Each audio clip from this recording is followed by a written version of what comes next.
Hey everyone. Please support what I do to help keep Greyhawk alive by subscribing to the channel.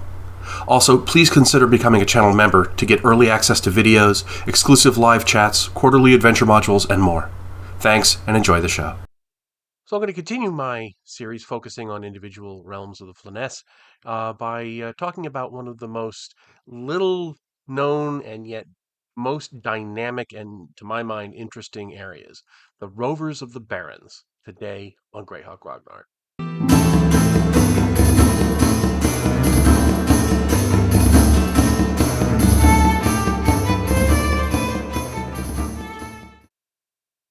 So one of the things I really love about the Rovers of the Barrens is that their story really has enormous ups and downs over the course of the last 100 years in game time. And you really get to see a lot of this in the sources, and they don't really, it's not really explicitly spelled out some of the twists and turns, and yet they're there if you read carefully, and I love that. The first thing I want to point out though is the name, the Rovers of the Barrens. They're a nomadic tribe in the north of the Flanaess, and their totem is the dog people. Is the dog. That's on their banners. Their leader is called the chief of the war dogs and so forth. And I love that it's a pun. And there's the dog agreeing. The Rovers are dogs. Rover dog. Get it? Eh? Gygax love that kind of thing, and it's built right into the name. So I really like that.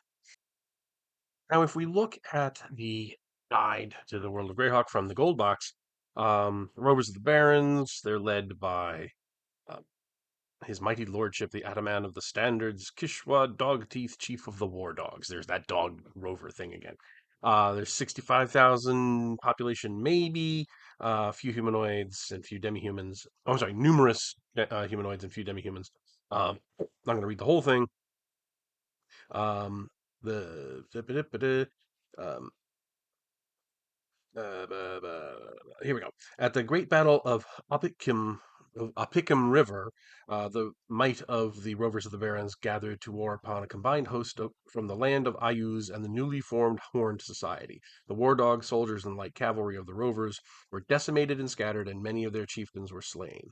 Um, Perhaps three or four of clans, but a few tribes each are all that remains now. Um, and that is a very significant thing. So before that happened, the Rovers of the Barrens basically were found in their lands as listed on the Darlene map, plus the Horn Society. That was actually their territory, the lands between those two rivers. And at the bottom here, it does say certain tribes, light cavalry of these tribes ply lance and javelin, although many also use bows. Picked men use lariats to pull enemies down. Certain tribes furnish excellent medium horsemen who provide shock power. The war dogs are footmen able to run with cavalry and fight, hamstringing enemy mounts and disrupting their formations, which is I think is so cool that they actually have troops who can run as fast as a warhorse, and their job is to go around hamstringing enemy horses. I think that's just amazing. But we see there that they start off with this great big territory, and then after this battle, they're basically thrown out of the of that southern, and this is what that looks like. We see here for several centuries leading up to the gold box set, as of say Common Year 510, we see this land in the red. That's where the Rovers of the Barrens can be found.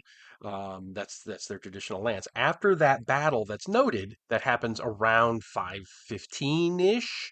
Um, that then their lands shrink down to this. And this is the lands that we see basically going up to the gold box era in 576. So that's like the big thing. About 60 years before the gold box, there was this really big battle, which was a huge defeat for the Rovers of the Barrens, and that basically informed their history and their culture for generations between that battle and present day when the Gold Box is published. Now, after that, um, like we say, there's been about 60, 65 years between that battle and the gold box. Then in Dragon Magazine number 56, Gary Gygax, in one of his Events of the Flanaess articles, it gives a whole detail of what's happening in the north central Flanaess. And one of those things is a section on the Rovers of the Barrens and Ayuz and Horn Society and so forth. And in the Rovers of the Barrens section, the young tribesmen who matured into warriors during the last two generations avoided their old battling and hunting grounds along the Fell Reef Forest and the plains of the Dulce, for they feared the might of Ayuz's hordes. Instead, these nomads and woodland hunters withdrew to the steppes and other sites north and east. Their numbers increased, and they practiced their fighting skills against the men of Stone Fist with and the savages and humanoids they met in the cold marshes and yada yada yada. So basically, we're seeing a resurgence of the rovers of the Barrens, and their strength's increasing. The census sticks showed that the clan warrior strength was well over 20,000 at that point, and and we are then told of another battle against the Horn Society, where they defeat the Horn Society and they're able to retake some land to the southeast. They don't retake the whole thing because that would mean the Horn Society was wiped out, but they do regain some of their territory, and thus we see this kind of ebb and flow in their history. They were knocked down 60 years ago. A couple generations pass, they've rebuilt, and then they are strong enough to defeat the Horn Society, which is which is what part of this I love is this kind of back and forth and back and forth. So this is where we left them in 520, and this goes all the way up to 577, and then in 577.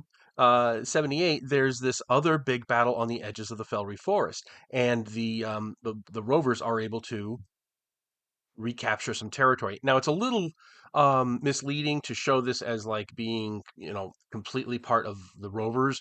It's very much the case that these lands are contested, and it's but the point being that they are now able to go into these lands and willing to go into these lands, and they're on the they're on the march. They have the initiative right now, right after the gold box is published, and that's that is what we see here in this ebb and flow. We're seeing them grow. And then comes the Greyhawk Wars, uh, which is not a good time for the Rovers of the Barrens. This is when Ayuz forges the alliance of the Northern Barbarians. He's pretending to be Vatun. That whole thing happens. He's got Stonehold, well, Stonefist, Stonehold, whatever you want to call it, under his thrall. He's got the Wolf Nomads. He's got a big grudge against the rovers of the Barrens, though. The dog folk are his enemies, and he's never forgiven them for resisting him 60 years ago, 80 years ago. So he's got a real big grudge against them, and the rovers are basically caught in a big pincer, and they are largely driven from their lands, as it says here.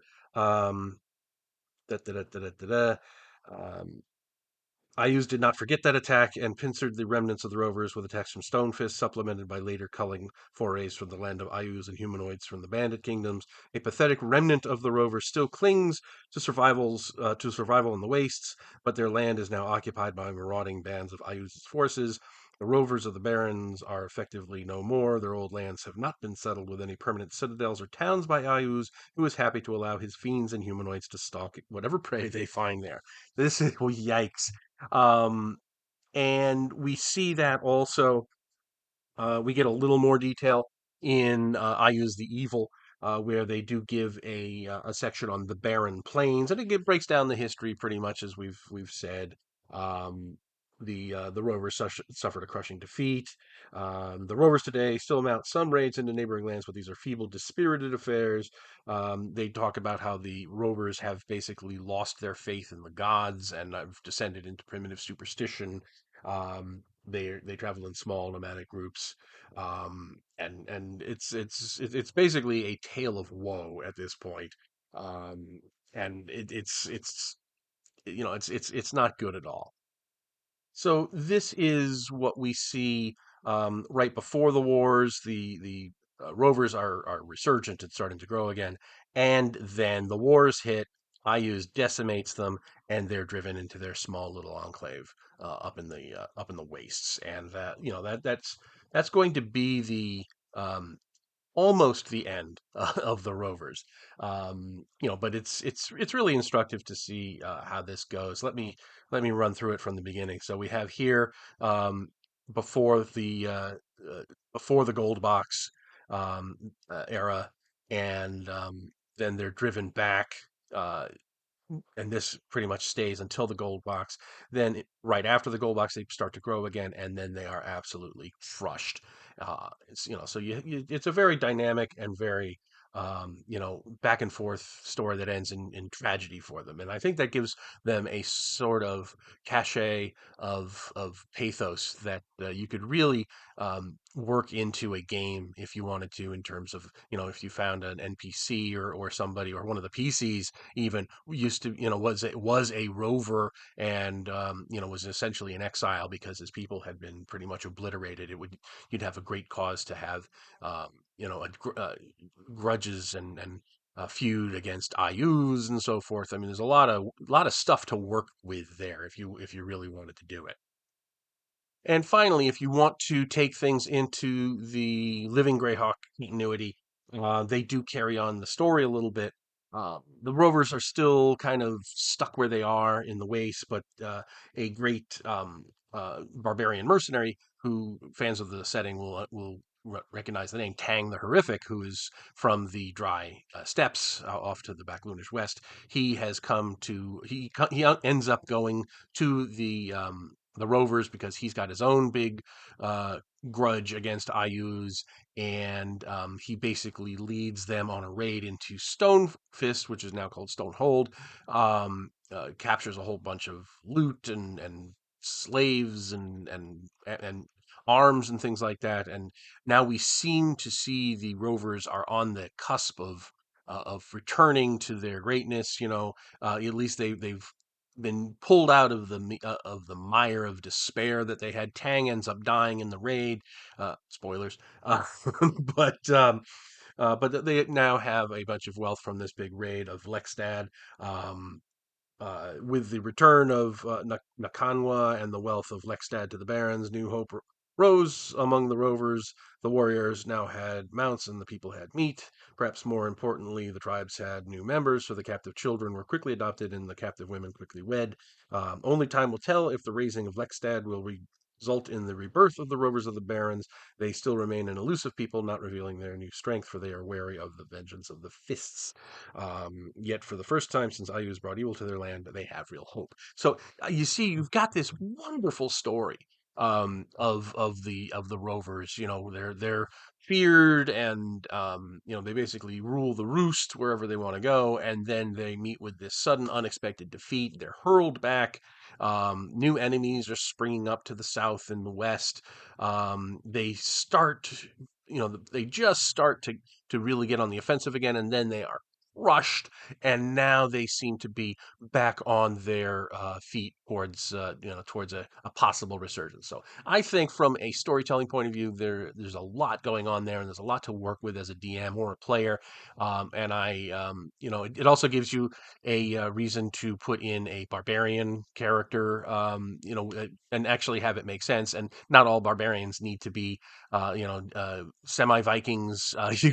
In the Rovers of the Barrens, you see, they're horsemen and they're also woodsmen. So you have that kind of mix in there. So there's a lot to work with there in terms of the game. So anyway, hope you enjoyed this one. Let me know what you think in the comments. Have you ever done anything with the Rovers of the Barrens?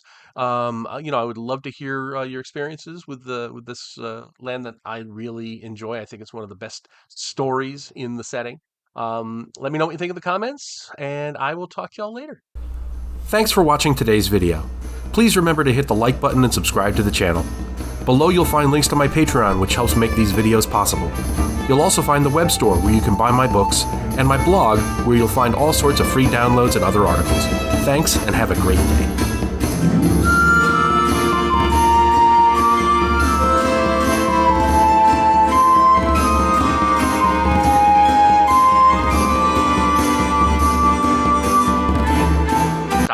portion of their lands.